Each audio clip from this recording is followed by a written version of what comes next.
दो आदमी हमारे एक्सपायर हो गए हैं जिनके परसेक्शू में जो मैंने देखा है, मेरे आगे गोलियां लगी हैं जिनके। अच्छा, शुरुआत कैसे होती है? एक बार हम हमारे विजय सियाराम है, एक एक तस्वीर आपको दिखा रहा, पूरा हिंदुस्तान आपको दिख रहा, और आप जो आज बोल रहे हैं वो लोग भी देख रहे हैं जिन्होंने फायरिंग शुरू की थी। क्या फायरिंग उस तरफ से शुरू हुई थी? फायरिंग उस तरफ से ही शुरू हुई थी, हमारी तरफ से कोई हथियार ही नहीं था। एक दो तीन वेपन ऐसे थे, एक मेरा वेपन था, एक आध औरों का जो रखे हुए थे, किसी का कोई नहीं था। उस टाइम तक पुलिस ही आ गई थी। वो तो फायरिंग शुरुआत या एंड का तो कोई मतलब ही नहीं है, शुरू ही शुरू लगा लो उधर से। तो नूह में जो हुआ हिंदुस्तान उसे देख रहा है, और न सिर्फ हिंदुस्तान बल्कि पूरी दुनिया देख रही है कि क्या हुआ। सैकड़ों गाड़ियों को जला दिया गया और हजारों लोगों की जान जो थी वो खतरे में थी। वो तो ऊपर वाले का कहना चाहिए कि आशीर्वाद था, जिसका भी समझ लीजिए कि बहुत सारे लोग बच गए, नहीं तो बहुत बड़ा नरसंहार हो जाता। और नरसंहार की जो सीधी तस्वीर थी वो क्या थी वो बताएंगे हमें अशोक जी, क्योंकि आप वहां थे। आपका एक वीडियो वायरल हो रहा। सबसे पहले तो उस वीडियो की चर्चा करते हैं। उसमें आपने बंदूक ली हुई है बड़ी भारी, क्या कौन सी बंदूक थी वो? पहले तो ये बताइए। दरअसल वो अपना 315 की राइफल है, नॉर्मल राइफल है, जिसका इंडियन ऑर्डिनेंस हमें लाइसेंस देती है अपने बचाव। मतलब लाइसेंस ही है वो? जी, लाइसेंस ही बंदूक है। कितने साल से आपके पास? मेरे पास 2014 से है वो। 2014 से।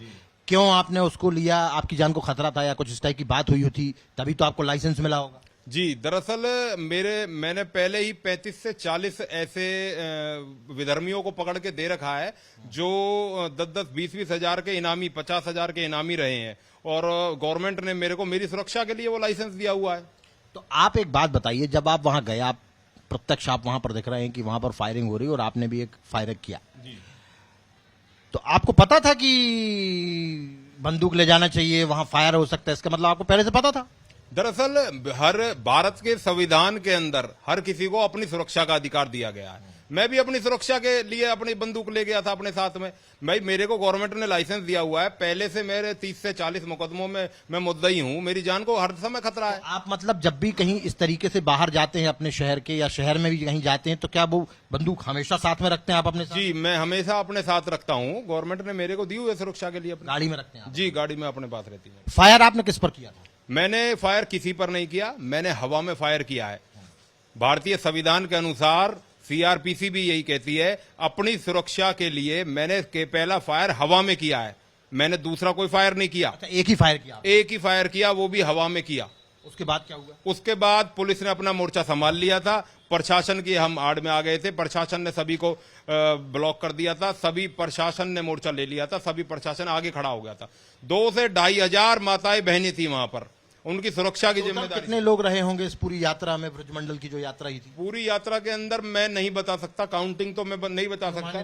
अनुमानित 8 से 10 हजार आदमी था। 8 से 10 हजार लोग? जी। और आप अपने साथ में वो बंदूक इसलिए ले गए थे क्योंकि आपकी जान को खतरा था, इसलिए वो रखी थी? और आपने बंदूक की फायर तभी की जब फायरिंग दूसरी तरफ से शुरू हुई। उसका वीडियो भी है। वीडियो भी आपके पास नहीं है, मैं वो वीडियो दूंगा आपको। जब ऊपर से पहाड़ी से गोली आती है और नीचे धरती में भी एक गोली धरती में लगी, एक गोली एक आदमी में लगी है। साक्षात ममता सिंह आईजी रेवाड़ी रेंज वो आई थी, उन्हीं के आगे वो गोली लगी है। ममता सिंह जी की सूझबूझ से वो लड़का बच पाया है, और उसके पांव में लगी है। एक आदमी मर भी गया है। हमारा 2 आदमी हमारे एक्सपायर हो गए हैं जिनके परसेक्शू में जो मैंने देखा है, मेरे आगे गोलियां लगी हैं जिनके। अच्छा, शुरुआत कैसे होती है? एक बार हम हमारे विजय सियाराम है, एक एक तस्वीर आपको दिखा रहा, पूरा हिंदुस्तान आपको दिख रहा, और आप जो आज बोल रहे हैं वो लोग भी देख रहे हैं जिन्होंने फायरिंग शुरू की थी। क्या फायरिंग उस तरफ से शुरू हुई थी? फायरिंग उस तरफ से ही शुरू हुई थी, हमारी तरफ से कोई हथियार ही नहीं था। एक दो तीन वेपन ऐसे थे, एक मेरा वेपन था, एक आध औरों का जो रखे हुए थे, किसी का कोई नहीं था। उस टाइम तक पुलिस ही आ गई थी। वो तो फायरिंग शुरुआत या एंड का तो कोई मतलब ही नहीं है, शुरू ही शुरू लगा लो उधर से। इधर से तो कुछ था ही नहीं। कितने बजे आप लोग कितने बजे वहां पहुंचे? फिर पहुंचने के बाद क्या हुआ? एक बार पूरा घटनाक्रम संक्षेप में हमारे दर्शकों को बताओ। हम 1 से 1.5 बजे वहां पहुंचे। वहां पे हमारे पहुंचते ही हमने नलड़ महादेव के दर्शन किए, जल चढ़ाया। उसके बाद हमने बहुत दूर अपना नलड़ महादेव से कोई 1 किलोमीटर दूर धुआं उड़ता हुआ देखा। हमने धुआं उड़ता हुआ देखा तो हम वहां पहुंचे तो उन्होंने गोलियों की बौछार, पत्थरों की बौछार वहां से स्टार्ट होगी। वहां से करते करते करते करते वहां पर 500 से 1000 आदमी इकट्ठा हो गया। हम अपने मंदिर में आ गए। तो वहां पर मतलब बैक लौटकर मंदिर की तरफ आ गए हम, मंदिर की तरफ आ गए। माताएं बहनें हमारी बसों में थी, हमें पहली प्रायोरिटी हमें उन्हें सुरक्षित करना बहुत जरूरी था। अच्छा, पुलिस को सबसे पहले जानकारी कब दी गई? आपको लगता है जब आप लोग इतनी बड़ी यात्रा निकाल रहे थे तो आप लोगों ने ऑलरेडी पहले पुलिस को बताया होगा, तो क्या पुलिस की तरफ से पुख्ता इंतजाम नहीं किए गए थे सुरक्षा के कि यदि इस तरीके की कोई घटना घट जाए, क्योंकि हजारों लोग आ रहे हैं और जिस इलाके में जा रहे हैं वो इस इलाका थोड़ा सा संवेदनशील है, तो आपको लगता है कि पुलिस यदि पहले से पुख्ता इंतजाम करती तो शायद ये घटना नहीं घटती?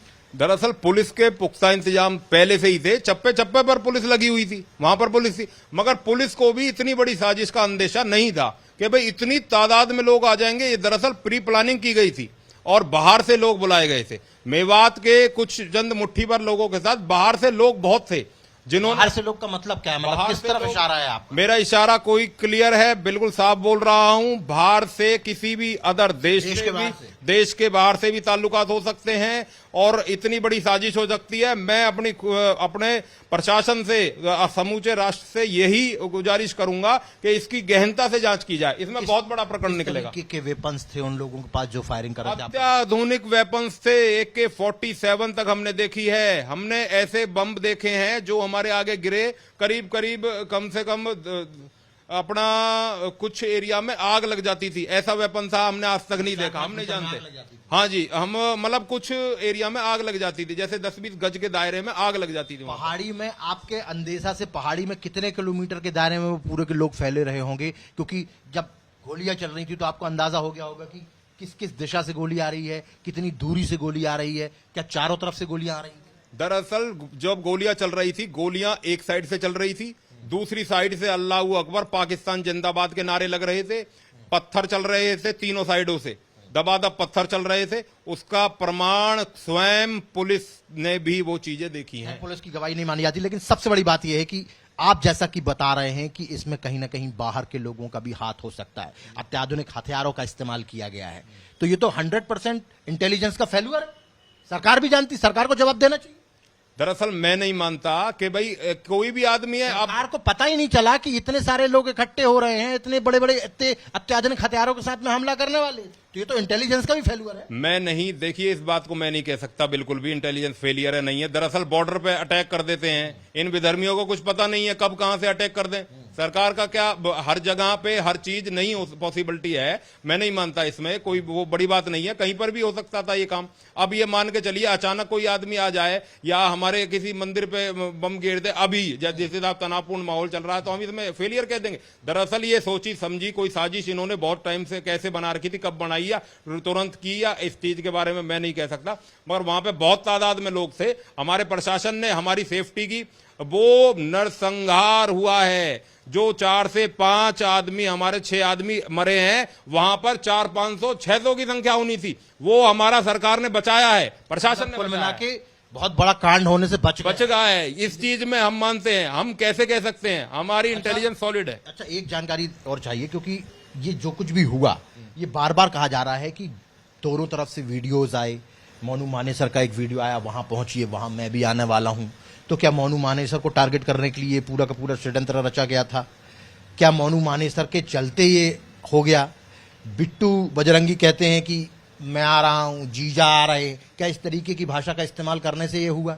दरअसल देखिए, कोई भी अगर इलीगल एक्टिविटी या इलीगल भाषा का यूज कर रहा है वो गलत है, मैं भी मानता हूं। हाँ, सबकी बहन बेटी बराबर है, सब बराबर हैं। मुस्लिम किन्हीं विधर्मियों ने मुस्लिम भाईचारे को, हिंदू मुस्लिम भाईचारे को बिगाड़ने की कोशिश की है, उनके खिलाफ कार्रवाई की जाएगी। और ये जो वीडियो की बात आ रही है बार बार सामने, कुछ विधर्मी इस बात को, वीडियो को बार बार उछाल रहे हैं, ऐसा कुछ नहीं है। भाई मोनू मानेसर ने क्या कर दिया? प्रशासन देख रहा है, इंटेलिजेंस देख रही है, सब देख रहे हैं, सबकी नॉलेज में है कि भाई किसने क्या काम किया। वो लोग पकड़े भी गए। मोनू वहां उपलब्ध नहीं, मोनू वहां उपलब्ध नहीं था, मोनू वहां है ही नहीं। बिट्टू लेकिन वहां आया, बिट्टू आया था, बिट्टू बजरंगी वहां पर था, बिट्टू बजरंगी था। बाकी जो अगर कोई इलीगल ऐसी बात उसने बोली है तो मैं इसके फेवर में नहीं हूं। अच्छा, ये बताइए कि ये जो कुछ भी हुआ है, इसके पीछे बार बार एक नाम और आ रहा है, एक विधायक का नाम आ रहा है, ममान खान का, कांग्रेस के विधायक हैं। हम उनसे 3 दिन से लगातार बात करने की कोशिश कर रहे हैं, वो हमसे बात नहीं कर रहे हैं। आपको क्या लगता है कि उनका भी एक वीडियो आया, उन्होंने बोला कि प्याज फोड़ दूंगा, कच्चे प्याज की तरह फोड़ दूंगा, ये कर दूंगा, वो कर दूंगा, तो क्या वो वीडियो भी इस पूरे प्रकरण में कहीं ना कहीं अपनी भूमिका रखता है? मैं दरअसल एक ही बात बोलना चाहूंगा, जैसा कि आपने पहले ही बोल दिया है 3 दिन से आप मिलने की कोशिश कर रहे हैं, नहीं मिलना चाह रहे, क्यों नहीं मिलना चाह रहे? और इस तरीके की उन्होंने जनता द्वारा निर्वाचित वो जनप्रतिनिधि हैं, इस तरीके की लैंग्वेज उनको शोभा नहीं देती है। कोई भी विधानसभा में बोला उन्होंने, विधानसभा के पटल पे रिकॉर्ड पे है। आप सब देख रहे हैं, जनता इस बात का सबूत अपने आप दे देगी उनको। हिंदुस्तान की जनता देख रही है कौन विधायक किस तरीके की लैंग्वेज यूज कर रहा है, तो उस तरीके का उनको मिल जाएगा जो भी अपना चुनाव के समय पर। तो आपका वीडियो जो आया वो अपनी जान बचाने के लिए आपने हवा में फायर किया? केवल एक फायर मैंने अपनी जान बचाने के लिए किया, सेल्फ डिफेंस में फायर है, और कोई इसके प्रति किसी की जान लेने की कोई चेष्टा नहीं थी। अब आप क्या चाहते हैं, क्योंकि आप वहां थे, आपके 5 लोगों की मृत्यु हो गई, 500 लोगों की मृत्यु हो सकती थी, लेकिन ईश्वर की अनुकंपा है कि चलो बहुत बड़ा हादसा नहीं हुआ। लेकिन अब क्या डिमांड है आपकी? आप लोग क्या चाहते हैं? आप पोशाक से तो लग रहा है आप एडवोकेट भी हैं, तो कानून का भी आप ज्ञान रखते हैं। क्या आपकी डिमांड है सरकार से? क्या चाहते हैं आप? किस तरीके से इसकी पूरी जांच हो? क्योंकि जैसा कि आप बोल रहे हैं कि इसमें बाहर के लोगों का हाथ हो सकता है, बाहर की फंडिंग हो सकती है, जिस तरीके के हथियारों का इस्तेमाल किया है बाहर से वो लाए जा सकते हैं, क्योंकि सेना तो अपने हथियार देगी नहीं। बिल्कुल। तो क्या कुछ डिमांड है आपकी? पहले तो मैं आपके चैनल के माध्यम से हमारी रेवाड़ी रेंज आईजी का बहुत बहुत धन्यवाद करता हूं, जिन्होंने 1000 से 1500 हमारी माताओं बहनों का नरसंहार होने से बचाया। और उसके बाद मैं एक ही मांग करूंगा, जितनी मात्रा में हमारी हरियाणा सरकार से हमारी जो भारी क्षति हुई है, उसको नुकसान की जिस तरीके से भी वो भरपाई करना चाहे उसकी भरपाई करे। और जो हमारी आर्थिक तो हमारी क्षति कभी पूरी नहीं की जा सकती, कोई आदमी चला जाता उसकी क्षति नहीं पूरी हो सकती, मगर जो भाई हमारा एक्सपायर हुए, हमारे इसमें 2 से 3 पुलिस वाले भी हमारे एक्सपायर हुए, उनके परिवार वालों को भी, और जो भी एक्सपायर हुआ है कम से कम 5 करोड़ का मुआवजा दिया जाना चाहिए। मैं डिमांड करता हूं। मुआवजा तो ठीक है, लेकिन जिस तरीके का माहौल अभी बना हुआ है, इसमें उस तरफ से भी वीडियोस आए, इस तरफ से भी वीडियोस आए, तो आपको लगता है कि ये वीडियोस की एक बहुत महती भूमिका रही इस पूरे कृत्य को अंजाम देने में? दरअसल वीडियोस को कोई ऐसा अंजाम देना या कोई वीडियो को देखकर आप मानसिकता देख सकते, कोई ऐसा नहीं है, कोई किसी का कोई, हाँ 1-2 वीडियो आए ऐसा कि मान लो थोड़ा बहुत चिटपुट आदमी भड़क सकते हैं, उस बात को देख के इतने बड़े लेवल पे नरसंहार कर सकते? कितनी गाड़ियां जलाई गई? कम से कम 200 से 250 गाड़ियां जलाई गई हैं। कैसा मंजर था? कैसा लग रहा था उस दौरान? मतलब एक घबराहट थी, बीपी हाई हो गया रहा होगा, बहुत सारे लोग यहाँ वहां, अफरा तफरी का माहौल, मतलब कैसा मंजर था? अब हम लोग तो थे नहीं वहां पे, लेकिन आप थे वहां पर, प्रत्यक्षदर्शी हैं आप, बताइए थोड़ा मंजर के बारे में बताइए। ऐसा भयावह मंजर मैं टीवी पर देखा है। 1947 का विभाजन, 1947 का जो विभाजन था, मेरे को लग रहा है शायद वो हो गया है आज। और जब वहां पे कारगिल युद्ध हुआ था, वो हमने टीवी में देखा था, वो ऊंचाई पर थे, हम निचाई पर थे, गोलियां चल रही थी और हमारे सैनिक मारे जा रहे थे। इस तरीके का वहां पर मंजर था। मैं इस मंजर को बिल्कुल भी बयान नहीं कर सकता, क्योंकि उस मंजर को देखकर रूह कांपती है। मैं बस यही है कि मेरी 1000 से 2000 माताएं बहनें वहां से सुरक्षित निकली हैं। मैं पुलिस प्रशासन का बहुत धन्यवाद करना चाहता हूं। बस मैं यही कहना चाहता हूं, मंजर मेरे दोबारा नहीं देखना चाहता। ऐसा महसूस हो रहा था कि हिंदुस्तान में ही है, कहीं और चले गए? ऐसा लग रहा था कि अपने घर में, हिंदुस्तान के अंदर ही हो रहा है ये सब, हमारे घर से 50-40 किलोमीटर दूर ये हो रहा है? या आपको लग रहा था कि सीरिया पहुंच गए, जहां ISIS का आतंक? कुछ पल थे वो, मगर उसके बाद हमारी जैसे ही हमारी पुलिस फोर्स वहां पर आ गई, उसके बाद सब कुछ ठीक हो गया। पुलिस फोर्स ने अपने बड़े तरीके से काम किया, उसके बाद कुछ नहीं हुआ वहां पर, ऐसा सब ठीक रहा। आपसे पूछताछ होगी, तमाम सारी चीजें होंगी, आप पुलिस को सहयोग करेंगे, एजेंसीज को सहयोग करेंगे? जी हाँ, बिल्कुल। अपना जो भी है पुलिस हमसे पूछताछ करेगी, या मुझे जहां पर भी जैसा भी बुलाया जाएगा, जो भी कहा जाएगा, मैं पुलिस के साथ कोऑर्डिनेट करने को तैयार हूं। कोई भी एजेंसी मेरे से पूछताछ करें बेशक। और बल्कि मैं अपने न्यायालय पर यकीन करता हूं, मैं भी एक एडवोकेट हूं, मगर अपने न्यायालय के दायरे में मुझे जो भी जैसा भी सजा दी जाएगी, मैं उसे मानने को तैयार हूं। तमाम सबूत जो आपके पास, क्योंकि आप एडवोकेट भी हो, तो आपको तो सबूतों की अहमियत पता है कि कानून तो अंधा होता है, सबूतों के आधार से वो चलता है। तमाम सबूत आपकी तरफ से इकट्ठा कर लिए होंगे आपने न्यायालय में देने के लिए? अभी तक मेरे को ऐसा कुछ नहीं था, ये ऐसा वीडियो कहां से आया कुछ नहीं पता था। और हमारे पास और भी वीडियो भेजे। तो बहुत अफरा तफरी का माहौल था उस टाइम पे, ऐसा माहौल था, कुछ नहीं पता चल रहा था। वो गोलियां जमीन में लग रही थी, लोग बाग छुपे हुए थे, इधर उधर भाग रहे थे, सब बचकर अपनी जान। देखा है कि पुलिस वालों के पास हथियार नहीं था, पुलिस वाले तो डंडे लिए हुए थे। अब डंडे से कैसे सुरक्षा करते? पुलिस वालों के पास भी अत्याधुनिक हथियार होने चाहिए। होने चाहिए। उस टाइम जब हमारी ममता सिंह जी आई थी और उन्होंने फिर और अत्याधुनिक हथियार उनको मंगाने की भी जरूरत पड़ी थी, उसी टाइम उन्होंने ऑर्डर दिए थे, तभी पुलिस फोर्स हमारी भारी तादाद में आ गई थी। सिविल में जो कुछ हथियार बंद लोग दिख रहे हैं वो पुलिस के सीआरपीएफ के किसके जवान थे? वो पुलिस के ही थे जी, अपने नॉर्मल सिविल में सरकारी जवान होंगे। जी जी जी, मेरे को नहीं पता, बाकी वो सरकार की तरफ से थे जो हमारे आसपास खड़े हुए थे। तो बिल्कुल देखिए, उस दिन जो हुआ उसकी आंखों देखा हाल हमें बताया गया है, किस तरीके से वहां पर घटना घटी, किस तरीके से जल चढ़ाने के बाद 1 किलोमीटर दूर से काला धुआं उठते हुए देखा, और उसके बाद में जब लोग उस तरफ भागे उसके कुछ देर के बाद में लौटकर फिर मंदिर में शरण लेनी पड़ी, क्योंकि चारों तरफ पहाड़ी से गोलियां चल रही थी। यहां तक कि जो आईजी जो रेंज बता रहे हैं, ममता जी उनके सामने गोली, कोई यहां भाग रहा कोई वहां भाग रहा, मतलब बता रहे हैं ये कि इस तरीके का मंजर था जैसे कि 1947 में जब बंटवारा हुआ था उस समय जो कत्लेआम हुआ था, या एक सीरिया में जिस तरीके से कत्लेआम हो रहा था उस तरीके का मंजर था। बयां बहुत ज्यादा नहीं कर पा रहे हैं क्योंकि शब्द शायद इन्हें ना मिल रहे हों, लेकिन भयावह मंजर था। लेकिन ये शुक्रिया भी अदा कर रहे हैं ऊपर वाले का और पुलिस का कि कम से कम 1000 से 1500 जो महिलाएं थी वो सकुशल बच गई, लेकिन नुकसान बहुत बड़ा हुआ है, साजिश बहुत बड़ी थी।